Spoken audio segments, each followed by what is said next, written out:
Hello and welcome to the Stat Guy. This is the first video of this playlist and मैं कोशिश करूँगा कि रोज़ एक new questions discuss कर पाऊँ, ठीक है।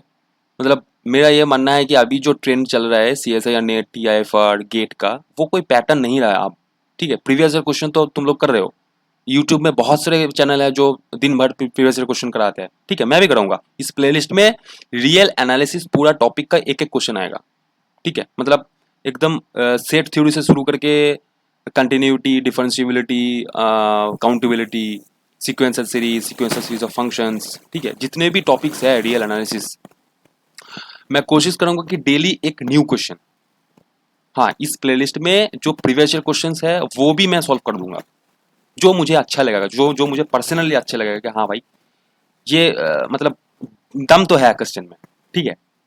तो पहली मैं मेरा हिंदी थोड़ा इधर उधर हो सकता है because I am from Bengal, तो मैं भी स्टूडेंट हूँ, मैं भी आपकी तरह एस्पिरेंट हूँ।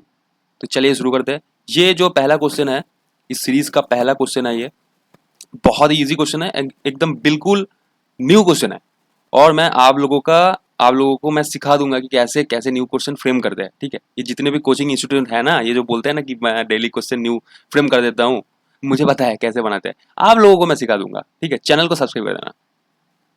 तो पहला क्वेश्चन क्या बोल रहा है कि भाई एक फंक्शन आपको डिफाइन कर दिया है और F x equal to 1/q। ये तो फंक्शन देखा देखा लग रहा है भाई, अगर आप नहीं देखे हो तो आप प्रिपरेशन छोड़ दो, ठीक है। ये बहुत ही फेमस फंक्शन है, इट इज कॉल्ड थम फंक्शन, थॉम फंक्शन, राइट। कभी कभी किसी किसी बुक में आपको देखने को मिल जाएगा कि इसको पॉपकॉर्न फंक्शन भी बोलते हैं। पॉपकॉर्न क्यों बोलते हैं भाई? इसका जो ग्राफ है ना, पॉपकॉर्न की तरह होता है। तो इसका जो प्रॉपर्टीज है, बहुत ही इंपॉर्टेंट प्रॉपर्टी जो है, मैं लिख देता हूं पहले, बाद में डिस्कस करता हूं। तो पहला जो प्रॉपर्टी है, this it is continuous at every irrational number, irrationals, ठीक है। दूसरा प्रॉपर्टी ये है, it is discontinuous at every rational number, rational point, ठीक है। ये बहुत ही इंपॉर्टेंट फंक्शन है, कई बार क्वेश्चन पूछ चुका है ऑलरेडी। तो फंक्शन का जो महत्वपूर्ण प्रॉपर्टीज है वो ये बोल रहा है कि फंक्शन, आपका फंक्शन हर एक इरेशनल पॉइंट पे कंटिन्यूअस होगा और इसका जो डिसकंटिन्यूटी, सेटअप डिसकंटिन्यूटी होगा वो रैशनल पॉइंट पे होगा, ठीक है। अब देखो क्वेश्चन क्या बोल रहे हैं। आप इसका जो प्रूफ है ना, ये किसी भी बुक में मिल जाएगा, बहुत ही इजी इजी प्रूफ है। दो सीक्वेंस लूंगा मैं कि एक सीक्वेंस रैशनल नंबर से ले लिया, एक सीक्वेंस मैं इरेशनल नंबर से ले लिया। प्रूफ तो मैं नहीं करूंगा भाई, आप किसी भी बुक उठा लो, रियल एनालिसिस का जितने भी स्टैंडर्ड बुक है, आपको मिल जाएगा पॉपकॉर्न फंक्शन, थॉम फंक्शन। अगर नहीं मिल रहा है तो आप गलत बुक पढ़ रहे हो, उसको फेंक दो, उसको दोबारा से नहीं पढ़ना है, ठीक है। तो चलिए, define set A equal to X, कहाँ पे डिफाइंड है? 0,1, close 0,1 and the function is continuous at X, ठीक है भाई। वो पूछ रहा है आपका ए जो सेट है ना, the set of continuity point, ठीक है। मतलब ये पूछ रहा है कि आपका फंक्शन, आपको तो पता है ये जो फंक्शन है ना, इरेशनल पे कंटिन्यूअस है ना, लेकिन इंटरसेक्शन होगा कहाँ पे? क्लोज्ड 0,1 में जितने भी इरेशनल पॉइंट है उस पे कंटिन्यूअस है आपका फंक्शन, हो गया। अब देखो, सेट तो आपका निकल गया भाई। अब देखो क्वेश्चन क्या पूछ रहा है, बोल रहा है कि भाई ए इज काउंटेबल। काउंटेबल होता है इरेशनल पॉइंट? काउंटेबल होता है? नहीं भाई, अनकाउंटेबल होता है। तो this is the correct answer. Second is correct, first one is false. Third is जो तीसरा ऑप्शन है वो बोल रहा है कि आपका जो कॉम्प्लीमेंट है, ए का कॉम्प्लीमेंट क्या हो जाएगा? रैशनल पॉइंट, कहाँ पे? क्लोज 0,1। ये डेंस है, of course rational point is dense, ठीक है। डेंस का मतलब क्या होता है? आप, अगर आपको मैथमेटिकल नहीं पता है, आप लोगों को सबको पता है, मुझे पता है, लेकिन मैं थोड़ा सा इंट्यूशन में अगर बता दूं, डेंस का मतलब घना होना।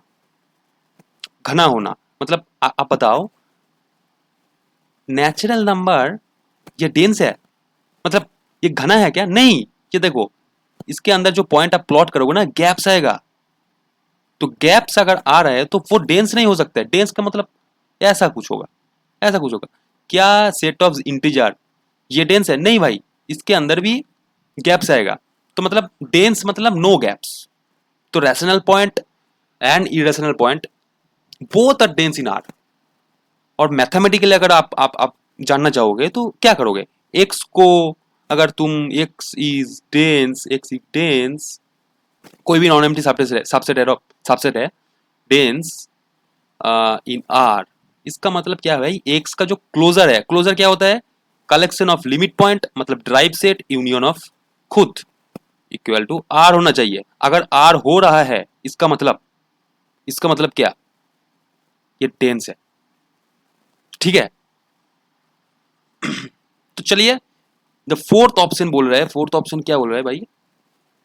फोर्थ ऑप्शन यही बोल रहा है कि आपका जो रेंज है ना, ये काउंटेबल है। एक रिजल्ट है हमारे पास, अगर आपके पास जो सेट है काउंटेबल, ए इज काउंटेबल,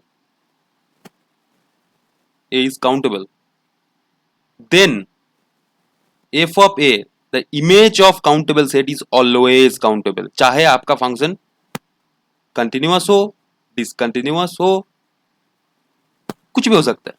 लेकिन मेरे बच्चों, अगर आपके पास ए इज काउंटेबल, अनकाउंटेबल है, तो मैं कुछ नहीं बता सकता। काउंटेबल भी हो सकता है, अनकाउंटेबल भी हो सकता है, मतलब इमेज। लेकिन इस फंक्शन को अगर ध्यान से देखो, इसका जो रेंज आएगा ना, इसका जो रेंज आएगा ना, ये एक बार, मतलब अगर आप इसका रेंज निकालोगे, एक बार जीरो ले रहा है। जीरो किस पॉइंट पे ले रहा है मेरे भाई? जीरो हर एक इरेशनल पॉइंट पे जीरो वैल्यू ले रहा है, ठीक है। और बाकी जगह क्या ले रहा है? 1/q, ठीक है। यही तो है इसका range. Zero is a countable finite set है। ये जो 1/q है, ये भी काउंटेबल हो जाएगा, ठीक है। रैशनल पॉइंट काउंटेबल होता है। तो कुल मिला के इसका जो रेंज आएगा, it's a union of two countable set. तो definitely finite union of countable set is again a countable set. तो इसका जो रेंज आएगा, ये भी काउंटेबल हो जाएगा। तो this is the correct answer. ये भी correct answer. First one is wrong. A is countable, no boy, this is not a countable set. तो यही था। कमेंट करके बताना भाई एक्सप्लेनेशन कैसा लगा। हो सकता है मैं कुछ गलत बोल दिया, तो उसको भी पॉइंट आउट कर देना, ठीक है। चले, बाय।